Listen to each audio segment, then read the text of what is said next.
Assalamualaikum semuanya. Semoga kalian semua dalam keadaan sehat dan dilancarkan rezekinya. Amin ya robbal alamin. Bukan Abu Nawas namanya kalau tidak mengkritik kelakuan aneh orang-orang yang ada di sekitarnya.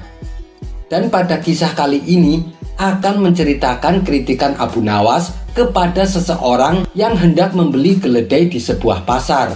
Orang tersebut bernama Abu Jahil. Suatu hari, Abu Jahil pergi ke pasar keledai. Ia hendak memilih-milih calon keledai yang akan dibelinya. Kebetulan sekali Abu Nawas juga sedang berada di pasar tersebut.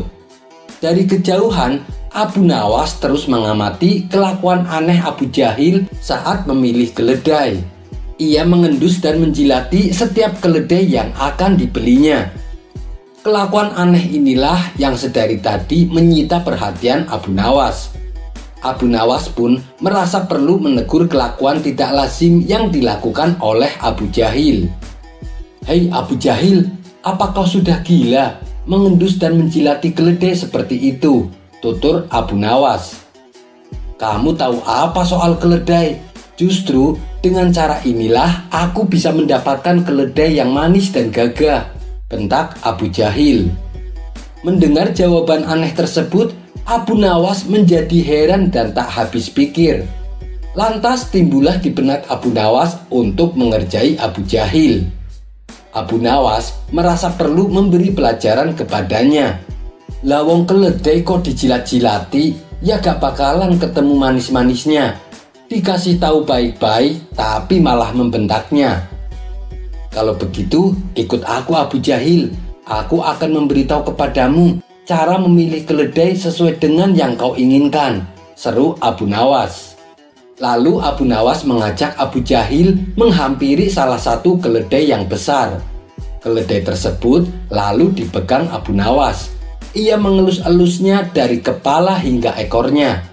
Kemudian Abu Nawas mengangkat ekor keledai itu seraya berkata kepada Abu Jahil, "Nah, kalau kau ingin keledai yang manis, alangkah baiknya kau jilati bagian ini. Dengan begitu kau bisa cepat merasakan apakah keledai itu pahit atau manis," kata Abu Nawas sambil tetap mengangkat ekor keledainya. Mendengar perkataan Abu Nawas, orang-orang yang kebetulan ada di tempat itu spontan tertawa terpingkal-pingkal. Bagaimana tidak tertawa? Abu Nawas menyuruh Abu Jahil untuk menjilati anus keledai. Merasa dirinya ditertawakan orang-orang, Abu Jahil pun langsung ngeloyor pergi dengan menanggung malu yang begitu dalam. Kisah selanjutnya bercerita tentang kecerdikan Abu Nawas memang tidak akan ada habisnya, apalagi ketika ia menghadapi jebakan-jebakan dari Baginda Raja. Sudah berulang kali Baginda Raja berusaha memperdayai Abu Nawas, tapi yang ada malah Baginda sendiri yang harus menanggung malu akibat kecerdikan Abu Nawas. Dan kali ini Baginda Raja ingin kembali menguji kecerdikan Abu Nawas. Maka diperintahkanlah beberapa pengawal untuk menjemput Abu Nawas di rumahnya. Singkat cerita, Abu Nawas pun datang ke istana menghadap Baginda Raja. Karena kedatangannya terburu-buru, Abu Nawas sampai lupa mengenakan sepatu. Ia memasuki istana hanya beralaskan sandal. Melihat hal itu, terbesit di benak Baginda Raja sebuah ide baru untuk menjebak Abu Nawas. "Hei Abu Nawas, kamu tahu kan peraturan istana? Dilarang memakai sandal," hardik Baginda Raja.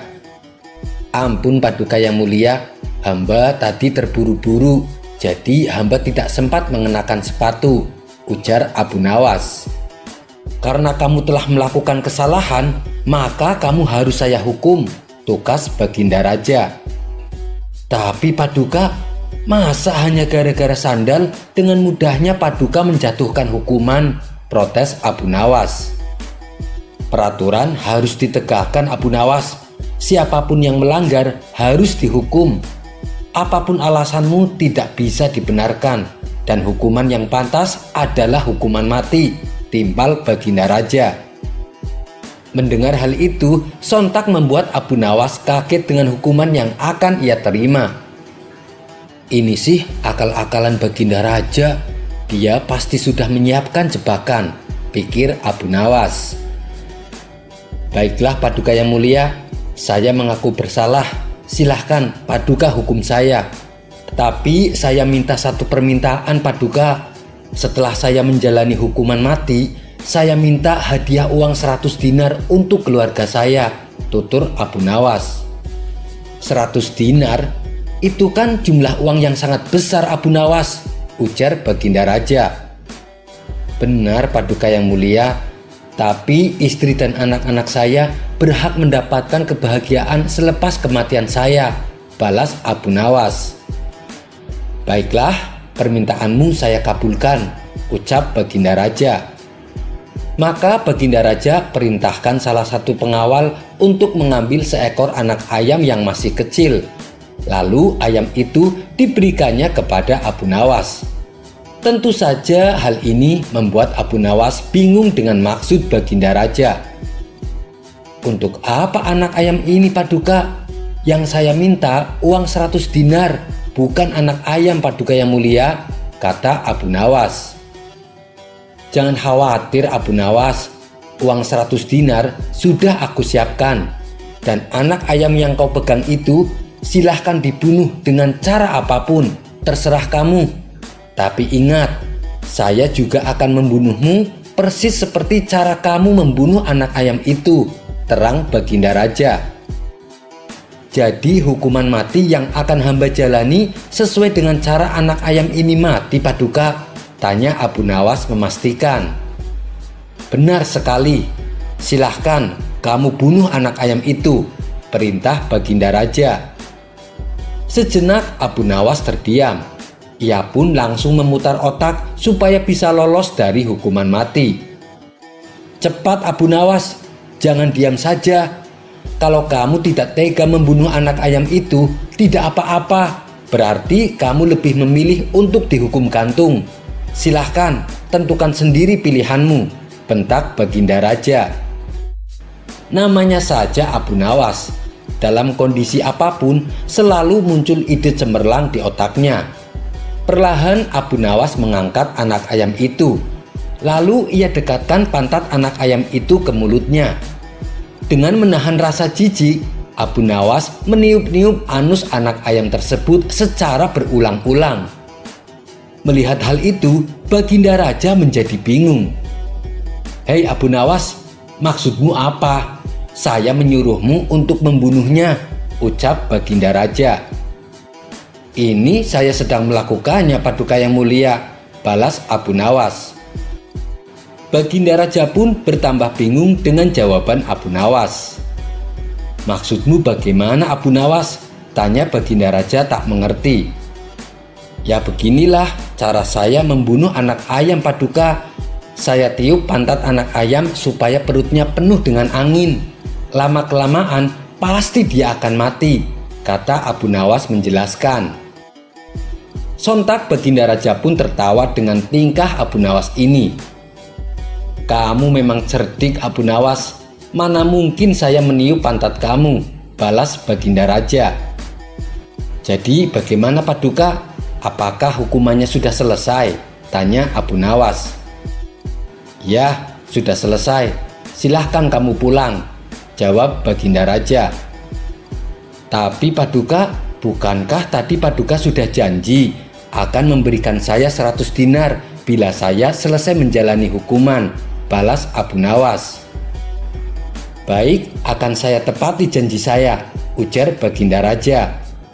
Baginda Raja kemudian memberikan uangnya kepada Abu Nawas. Berkat kecerdikan Abu Nawas, ia pun kembali lolos dari hukuman mati. Malah ia membawa pulang hadiah uang yang banyak. Kisah selanjutnya. Seperti biasa, setiap minggu pagi, Baginda Raja Harun al-Rasyid selalu menyempatkan waktu untuk berburu ke hutan bersama dengan pengawal kerajaan. Namun pada pagi itu, belum juga Baginda berangkat ke hutan, datang seorang menteri kerajaan yang bernama Abu Jahil. Abu Jahil adalah seorang menteri yang baru saja beberapa hari dilantik. Abu Jahil ini iri dengan keberadaan Abu Nawas. Sudah berbagai macam cara dilakukan untuk menyingkirkan Abu Nawas dari istana, tapi dia tak pernah berhasil. Lalu kepada Baginda Raja, Abu Jahil berkata, "Baginda, hamba ingin mengusulkan sesuatu," kata Abu Jahil. "Apa yang mau kau usulkan, wahai Abu Jahil?" tanya Baginda Raja. "Bagaimana kalau acara berburu kali ini diadakan sayembara, Baginda Raja? Tentunya ini akan lebih menarik dan mendapatkan banyak perhatian dari masyarakat," ujar Abu Jahil dengan raut wajah serius. Sejenak Baginda Raja terdiam. Ada bagusnya juga usulan Abu Jahil, sekalian memberi hiburan kepada masyarakat, gumam Baginda Raja dalam hati. "Lalu sayembara macam apa yang ingin kau usulkan, wahai Abu Jahil?" tanya Baginda Raja kembali. "Jadi begini, Baginda yang mulia, hamba ingin beradu ketangkasan dengan Abu Nawas. Kemudian pemenangnya akan mendapatkan sepundi uang emas, sedangkan yang kalah akan mendapatkan hukuman, yaitu memandikan kuda-kuda istana selama 1 bulan," tutur Abu Jahil. "Saya setuju itu. Cepat panggil Abu Nawas kemari," ucap Baginda dengan wajah gembira. Maka pergilah beberapa pengawal istana menjemput Abu Nawas di rumahnya. "Abu Nawas, kamu diperintah Baginda Raja ke istana sekarang," kata pengawal kerajaan. Karena ini adalah titah Baginda Raja, Abu Nawas pun harus patuh. Ia langsung berangkat ke istana dengan beberapa pengawal kerajaan. Setibanya di istana, Abu Nawas langsung menghadap Baginda Raja yang sedang bersiap-siap berburu ke hutan. "Ada gerangan apa Paduka yang mulia memanggil hamba?" tanya Abu Nawas. "Tadi Abu Jahil mengusulkan agar berburu kali ini lebih menarik. Dia minta adu ketangkasan dengan kamu, Abu Nawas," jawab Baginda Raja. Abu Nawas sekilas melirik kepada Abu Jahil yang terlihat sinis kepadanya. Ini pasti akal-akalan Abu Jahil untuk menyingkirkan dirinya dari istana, batin Abu Nawas. "Oh, tentu saya siap, Baginda. Tapi kalau boleh tahu, adu ketangkasan yang bagaimana yang Paduka maksudkan?" tanya Abu Nawas.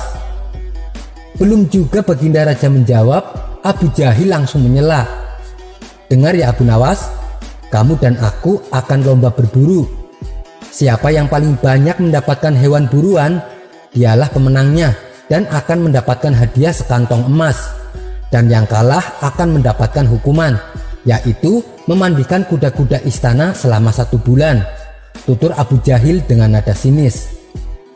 Abu Nawas sebenarnya malas meladeni Abu Jahil, tapi mengingat ini adalah titah Baginda Raja, mau tak mau Abu Nawas tak bisa menolaknya. "Kurang ajar Abu Jahil. Dia mencoba mempermalukan aku di depan Baginda. Baru saja jadi menteri tapi sudah banyak tingkah," umpat Abu Nawas dalam hati. Memang soal berburu di hutan, Abu Jahil jagonya. Beda dengan Abu Nawas yang tak tahu apa-apa soal berburu. Tapi semua itu tak membuat Abu Nawas patah semangat, apalagi menyerah. Abu Nawas masih punya akal cerdik yang tak bisa dikalahkan. Waktu yang ditunggu-tunggu pun tiba. Baginda kemudian menggiring mereka ke tengah alun-alun istana. Raja dan seluruh rakyat sudah tidak sabar siapa yang akan menjadi pemenang dalam lomba berburu kali ini. Perlombaan pun dimulai dengan dibunyikannya terompet kerajaan. Karena tidak mau menyia-nyiakan waktu, Abu Jahil segera memacu kudanya secepat kilat menuju hutan belantara. Sebaliknya, Abu Nawas dengan santai menaiki kudanya, sehingga para penonton menyoraki Abu Nawas. Disitulah Abu Jahil mulai berbuat curang. Dia mengerahkan anak buahnya yang sedari pagi menunggunya di hutan. Mereka ditugaskan untuk membantu Abu Jahil berburu. Tentu saja Abu Jahil mendapatkan banyak hewan buruan. Tak terasa hari sudah menjelang sore, yang artinya mereka sudah melakukan perburuan selama setengah hari. Tak berselang lama, Abu Jahil dengan kudanya muncul memasuki pintu gerbang istana. Ia pun mendapat sambutan meriah dan tepuk tangan dari rakyat yang menyaksikan aksi gemilangnya itu. Abu Jahil dengan senyum bangga memperlihatkan semua binatang buruannya itu di tengah gemuruh antusias penonton yang memadati lokasi. Setelah itu terdengar suara kaki kuda Abu Nawas. Semua penonton pun mentertawakan dan meneriakinya karena Abu Nawas tak membawa satupun binatang buruan. Namun Abu Nawas terlihat tampak tidak gusar sama sekali. Ia malah tersenyum dan melambaikan tangan kepada penonton yang hadir. Baginda Raja kemudian memerintahkan kepada 2 orang pengawalnya untuk maju ke tengah lapangan dan menghitung jumlah binatang buruan yang didapatkan oleh Abu Jahil dan Abu Nawas. Di kesempatan pertama, 2 pengawal menghitung jumlah binatang hasil buruan dari Abu Jahil. Abu Jahil mendapatkan 35 ekor kelinci, ditambah 5 ekor rusa dan 2 ekor babi hutan, kata salah satu pengawal. Hahaha, sudah pasti akulah pemenangnya, karena Abu Nawas tak membawa seekor binatang pun, teriak Abu Jahil dengan bangganya. Mana hasil buruanmu Abu Nawas? Tanya pengawal. Abu Nawas lalu memberikan bambu kuning yang berisi ribuan semut merah. Di dalam bambu ini terdapat banyak semut merah. Silahkan kalian hitung sendiri, ucap Abu Nawas. Di dalam peraturan lomba, semua binatang boleh ditangkap. Yang penting kan jumlahnya, sambung Abu Nawas. Baginda Raja yang melihat itu langsung tertawa. Kamu memang cerdik Abu Nawas. Pengawal, berapa jumlah semut yang didapat Abu Nawas? Tanya Baginda Raja. Jumlahnya sangat banyak Baginda. Sepertinya mencapai ribuan. Kami tak sanggup menghitungnya, ujar pengawal. Karena hasil tersebut, Baginda Raja memutuskan bahwa Abu Nawas lah yang menjadi pemenangnya. Baginda Raja dan para penonton pun tertawa lebar melihat tingkah lucu Abu Nawas itu. Sementara Abu Jahil tak menyangka dengan kecerdikan Abu Nawas. Ia pun hanya tertunduk lemas dan tiba-tiba langsung jatuh pingsan. Kisah selanjutnya. Suatu ketika warga Baghdad dihebohkan oleh seorang tabib baru yang sakti. Ia mengaku bisa menyembuhkan penyakit apa saja. Tak ayal rumah tabib tersebut pun hampir setiap hari dikunjungi ratusan pasien untuk berobat. Usut punya usut, sebenarnya tabib tersebut hanyalah seorang penipu. Namun karena rayuan manisnya, pasien yang tak kunjung sembuh selalu menuruti perkataan si tabib untuk kembali berobat. Hingga pada suatu ketika anak Abu Nawas jatuh sakit. Atas saran istrinya, Abu Nawas disuruh membawa anaknya untuk berobat kepada tabib palsu itu. Abu Nawas yang saat itu belum mengetahuinya langsung membawa anaknya ke rumah si tabib. Namun sudah 3 kali berobat, anaknya tak kunjung sembuh. Padahal sekali berobat ongkosnya 100 dinar. Dan Abu Nawas sudah menghabiskan 300 dinar tanpa ada sedikit pun tanda-tanda kesembuhan pada anaknya. Walhasil Abu Nawas pun mulai curiga. Jangan-jangan tabib itu cuma penipu, pikir Abu Nawas. Timbullah ide pada diri Abu Nawas untuk mengerjai tabib palsu itu. Keesokan harinya, Abu Nawas membuka praktek pengobatan. Di depan rumahnya tertulis, berobat di sini, sembuh bayar 100 dinar. Kalau tidak sembuh, uang kembali 1000 dinar. Para warga yang tadinya berencana akan berobat ke tabib palsu mendadak berbalik arah menuju ke rumah Abu Nawas. Kini rumah Abu Nawas ramai dipenuhi oleh para pasien. Entah karena kebetulan atau bagaimana, hampir semua pasien yang datang berhasil disembuhkan oleh Abu Nawas. Sementara di rumah si tabib terlihat sepi, tak ada seorang pasien pun yang datang. Kenapa hari ini sepi sekali? Apakah warga mulai curiga padaku? Tanya si tabib dalam hati. Tidak lama kemudian, datanglah asisten tabib tersebut untuk mengabarkan berita yang mengejutkan. "Tuan tahu enggak, kenapa hari ini rumah Tuan sepi pasien?" kata sang asisten. "Iya, aku juga heran. Kenapa emangnya?" tanya tabib tersebut. "Karena Abu Nawas sekarang buka praktek pengobatan.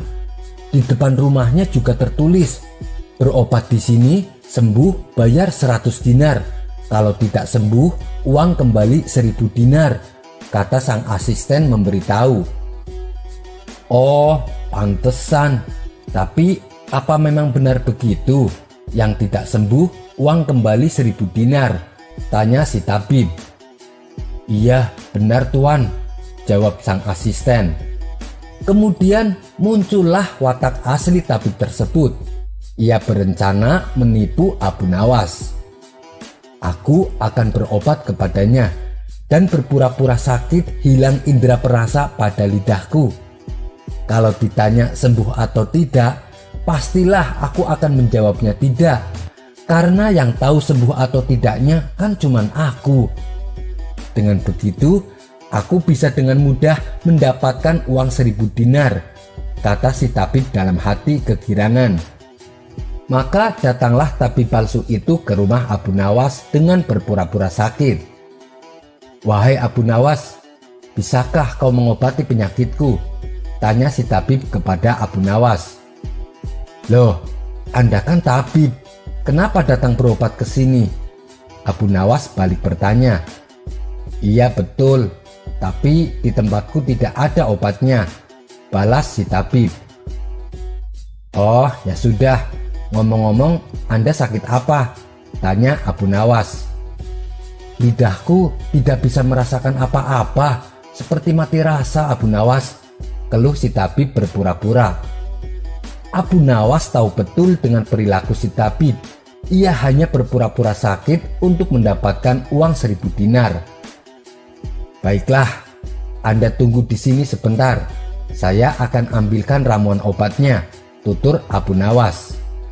Abu Nawas lalu memeras buah lemon yang sangat asam dan menuangkannya ke dalam gelas.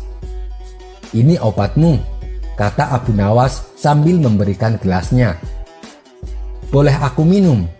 tanya tabib tersebut. "Oh tentu saja, silahkan," jawab Abu Nawas tenang. Saat meminumnya, muka si tabib langsung kecut. Dahinya berkerut karena merasakan asamnya air tersebut. "Obat apa ini? Ini sih cuman air jeruk yang sangat kecut," protes sang tabib. Melihat hal itu, Abu Nawas hanya tersenyum. "Itu artinya penyakit Anda sudah sembuh Tuan. Lidah Anda sudah tidak mati rasa lagi," ujar Abu Nawas. "Sekarang mana ongkos berobatnya?" tagih Abu Nawas. Tabib itu pun lantas memberikan Abu Nawas ongkos 100 dinar. Si tabib kemudian buru-buru pulang ke rumahnya. Ternyata Abu Nawas tidak sebodoh yang aku kira.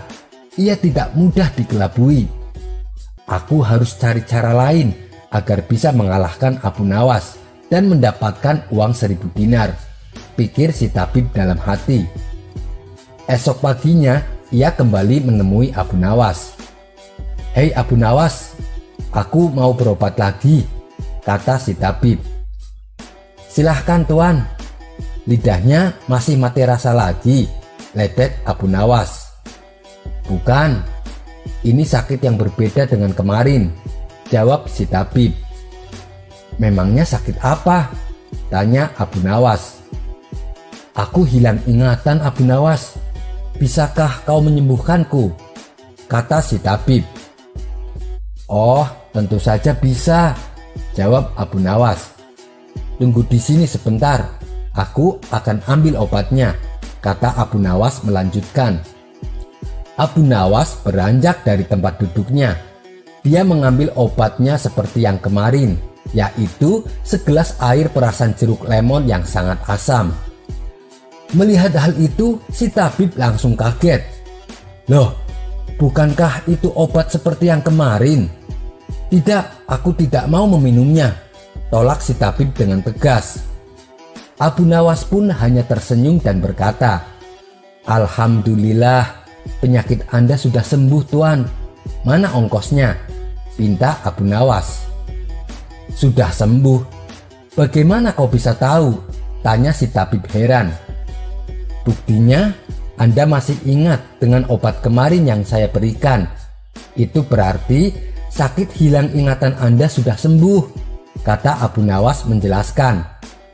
Si tabib terpaksa memberikan ongkosnya kepada Abu Nawas.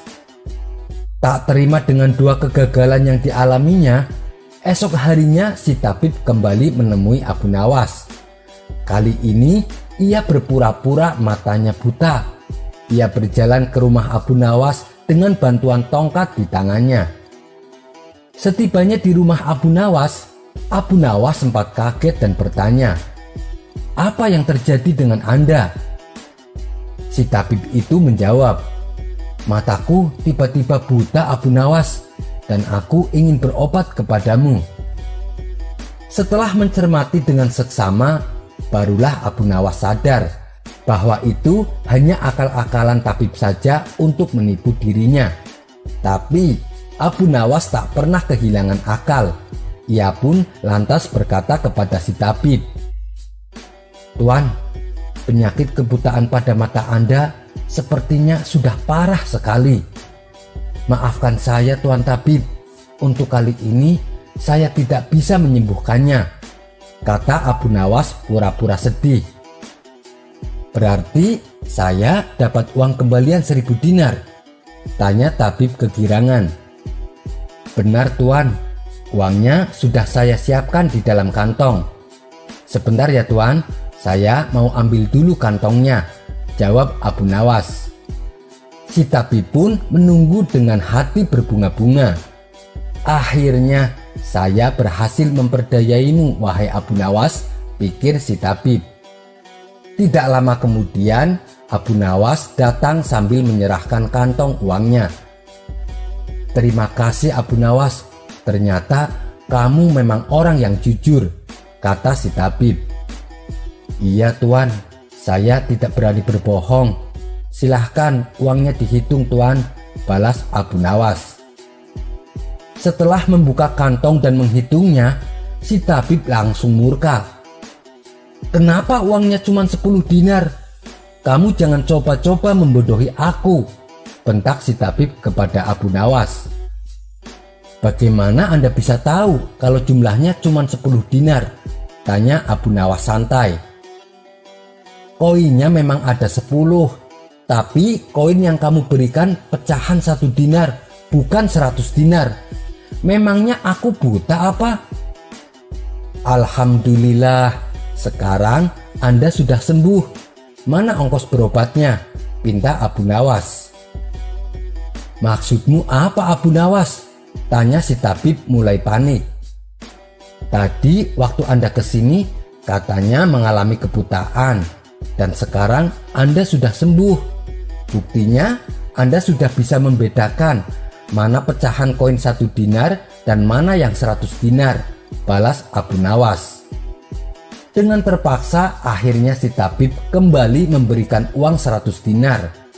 Ia pun kapok berurusan dengan Abu Nawas dan pergi dengan perasaan dongkol. "Akhirnya aku mendapatkan kembali 300 dinarku setelah si tabib palsu itu 3 kali bolak-balik ke sini," ucap Abu Nawas bahagia. Sekian dulu perjumpaan kita kali ini. Sampai bertemu lagi di kisah selanjutnya. Terima kasih yang sudah subscribe dan setia menonton channel ini. Wassalamualaikum warahmatullahi wabarakatuh.